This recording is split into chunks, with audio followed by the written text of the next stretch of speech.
Muy bien, alumnos y alumnas, tengan con todos muy buenos días. En esta semana número 6, nosotros vamos a trabajar nuestro tema correspondiente a esta semana, que es una de las categorías gramaticales variables que tenemos nosotros en nuestro idioma. Es así que voy a proceder a compartir en estos momentos pantalla con ustedes para iniciar con nuestro tema del día de hoy. Cuando nosotros hablamos de esta categoría gramatical invariable, que es la que vamos a trabajar en estos momentos, pues hablamos nada más y nada menos que de el sustantivo. Estamos hablando del sustantivo. Y justamente vamos a recordar qué es el sustantivo, ¿no? Vamos a hablar la clasificación de las definiciones desde el punto de vista semántico. Vemos de que es la palabra que designa los seres en general, tengan estos existencia independiente o existencia dependiente, ¿cierto? Existencia independiente o existencia dependiente. Por ejemplo, independiente como un árbol, como un libro, y dependiente como la belleza, como la ternura, como la alegría, como la felicidad, ¿cierto? Que dependen manifestarse en otro. Por eso decimos existencia independiente o dependiente. Es decir, el sustantivo es la categoría gramatical que le designa el nombre, en otras palabras, a todo lo que nos rodea, ¿cierto? Todo lo que está en nuestro alrededor tiene un nombre. Por lo tanto, es un sustantivo. Eso es desde el punto de vista semántico. Desde la clasificación morfológica o desde el punto de vista morfológico, recordamos de que es una palabra variable que se caracteriza por aceptar accidentes gramaticales de género, número, que son los accidentes nominales, y artículo. ¿Por qué decimos y artículo? Porque el artículo es la categoría gramatical que presenta los sustantivos. Por lo tanto, este artículo va a tener que representar aquel género y aquel número de ese sustantivo al cual representa. Por eso nos dice género, número y artículo. Ese es desde el punto de vista morfológico. Desde la clasificación sintáctico, punto de vista sintáctico, pues es la palabra capaz de cubrir en los enunciados llamados oraciones funciones de que sujeto explícito, objeto directo, objeto indirecto, objeto preposicional, aposición, ¿cierto? Una posición, que estas vienen a ser las funciones privativas, ¿cierto? Luego tenemos el agente, los atributos, los circunstanciales y modificador indirecto, que vienen a ser funciones no privativas. Además, debemos indicar que iguales funciones pueden cumplir los sustantivos personales, ¿cierto? Antes llamados pronombres personales tónicos, de primera y segunda y tercera persona, como yo, tú, él, nosotros, vosotros, ustedes, ellos, ellas, ¿cierto? Tónicos, porque también tenemos los pronombres átonos, ¿ya? Pero en este caso hablamos de los tónicos. Eso es en la clasificación sintáctica. Estas funciones cumplen.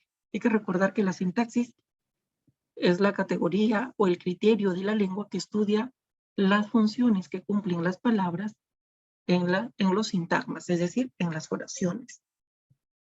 Luego vamos a ver la clasificación de los sustantivos. Y dentro de esta clasificación tenemos, por su naturaleza, vamos a tener a los sustantivos concretos y a los sustantivos abstractos, ¿cierto?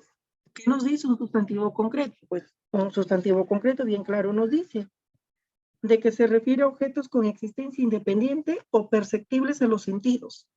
Abstractos, existencia dependiente o conceptual, y se manifiesta en un sustantivo concreto. Eso es lo que nos dice, ¿cierto? Se manifiesta en un sustantivo concreto. Esos son los abstractos. Muy bien. Entonces, por su naturaleza, los concretos y los abstractos. Por su extensión, vamos a tener a los comunes que expresan características no distintivas o generales de seres u objetos de una determinada clase. Pueden ser individuales, cuando nombran a un ser, como es abeja, estrella, y colectivos, cuando están en un número singular, pero designan un conjunto de seres. Por ejemplo, de estrella, constelación, y de abeja, enjambre. Es decir, aquí encontramos a los individuales y a los colectivos, ¿cierto? El individual, bien claro, nos dice aquí de que nombra a un ser, y los colectivos al nombre del grupo, del conjunto que los tiene. Pero ambos, tanto individual como colectivos, se nombran en número singular. No vayamos a creer de que los individuales los decimos en número singular y que los colectivos en número plural. No, no sucede eso. Ambos se dicen en número singular, ¿cierto? Por su extensión tenemos a los comunes y a los propios. Los propios son sustantivos individuales o distinguidores, no mencionan las características de un ser u objeto, pueden ser antroponímicos u onomásticos, es decir, nombres de personas, patronímicos, apellidos derivados de un nombre en la Edad Media, toponímicos o topónimos, nombres de lugares, fenómenos geográficos, en fin. Allí encontramos a los propios, ¿ya? Los comunes nombran de manera general, los propios de manera particular. Allí está, comunes y propios. Eso es en tanto por su extensión. Mientras tanto, por su origen, vamos a tener a los primitivos y a los derivados. Los primitivos, ¿cierto? Y derivados, como les decía, van a mencionarnos lo siguiente. Los primitivos son los que provienen de otro vocablo, tienen un solo núcleo o raíz. Esos son los primitivos, es decir, no le hemos agregado morfemas derivativos. Mientras que los derivados se utilizan aquí sustantivos primitivos para su formación, a los cuales se le agrega morfemas facultativos o derivativos, ¿cierto? Recordar de que a los facultativos se les conoce como derivativos o también como afijos, que vienen a ser los prefijos, sufijos e infijos. ¿Ya? Entonces tenemos a los primitivos y a los derivados. Y dentro de los derivados, pues, ellos se dividen en los aumentativos, que nos indican una idea de tamaño, o se usan también para expresar aprecio negativo, ¿cierto? Excepto, por ejemplo, también algunos positivos, excepcionalmente y en contextos lingüísticos o en situaciones puntuales, adquieren para el hablante valor de aprecio positivo. Luego también hablamos aquí de los diminutivos. Los diminutivos, el mismo nombre nos dice, nos va a indicar pequeñez, pero en general el hablante los utiliza para indicar aprecio positivo, ¿cierto? No negativo, sino positivo. También vamos a encontrar aquí los despectivos. Los despectivos, pues aquí expresan burla, desprecio o desagrado. Tenemos a los patronímicos, que son apellidos actuales que antes derivaron de nombres en la Edad Media, por ejemplo, Rodríguez, Pérez, ¿cierto? Rodríguez de Rodrigo, Pérez de Pedro, y por último tenemos a los gentilicios, ¿no? Que los gentilicios, pues como ustedes ya saben, o nosotros ya sabemos, estos gentilicios, ¿qué es lo que hacen? Derivan de los nombres del lugar, indicando el lugar de origen o procedencia. O precedencia, por ejemplo, si somos de Piura, somos piuranos, ¿cierto? Allí nos está dando el origen o procedencia, como pueden observar. Luego, por su estructura nosotros vamos a tener a quienes, a los simples, a los derivados, a los compuestos, a los parasintéticos, a las frases sustantivas y la oración sustantiva. ¿Cómo reconocemos a los simples? Porque aquí los simples nombran objetos o aspectos de la realidad y tienen un lexema o un lexema acompañado de uno o dos morfemas gramaticales. Ejemplos, mesa, ¿cierto? Lápiz. Los derivados provienen de un sustantivo simple y tienen un solo lexema y uno o varios derivativos, ¿ya? Ya puede ser prefijos, sufijos o infijos. Mesa, mesita, ¿no? Los compuestos, pues, nombran a un ser con una palabra compleja.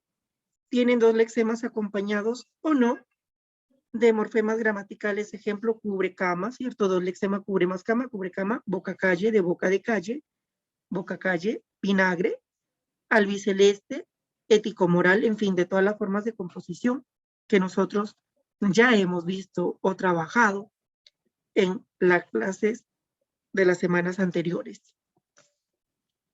Tenemos a los parasintéticos, que son sustantivos que se originan por composición más derivación y a la vez tienen en su estructura dos lexemas y uno más morfemas derivativos.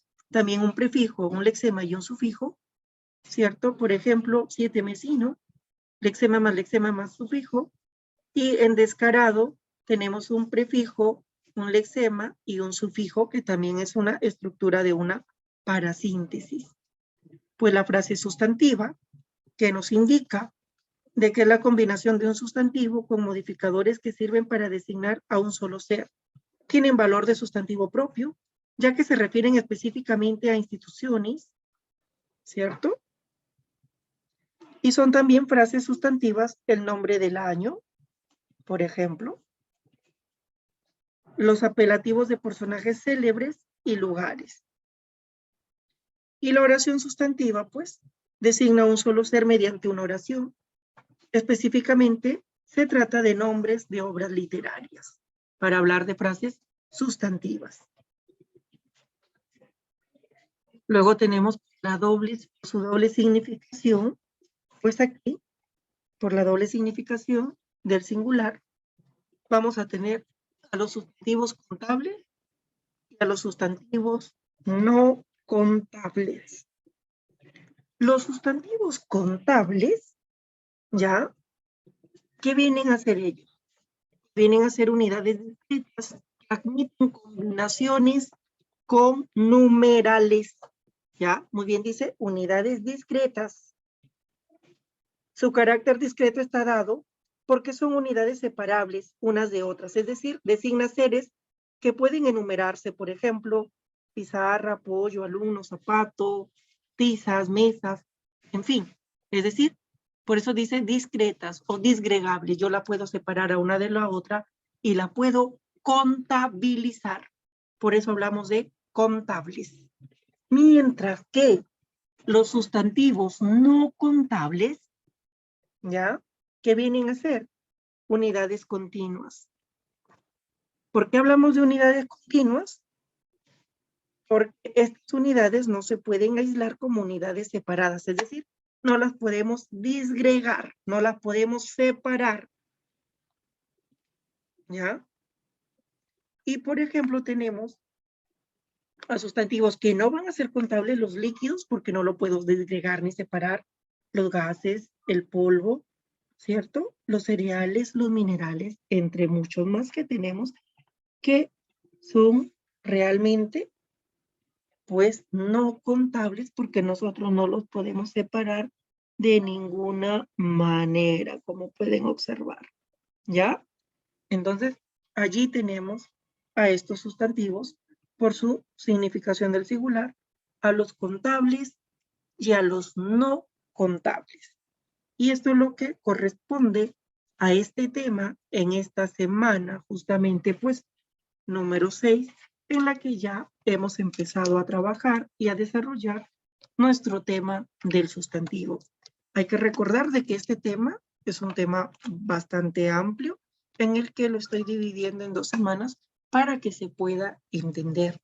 En las clases que nosotros vamos a retornar en el transcurso de la semana número 6, en las 2 sesiones que tengamos, pues allí vamos a hablar de todas estas dudas que puedan haberse visto aquí generadas.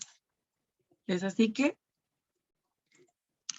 hemos terminado nuestra explicación de nuestro video tutorial de esta semana número 6. Espero que tengan un buen inicio de semana y nos reencontramos en nuestras clases. Hasta luego.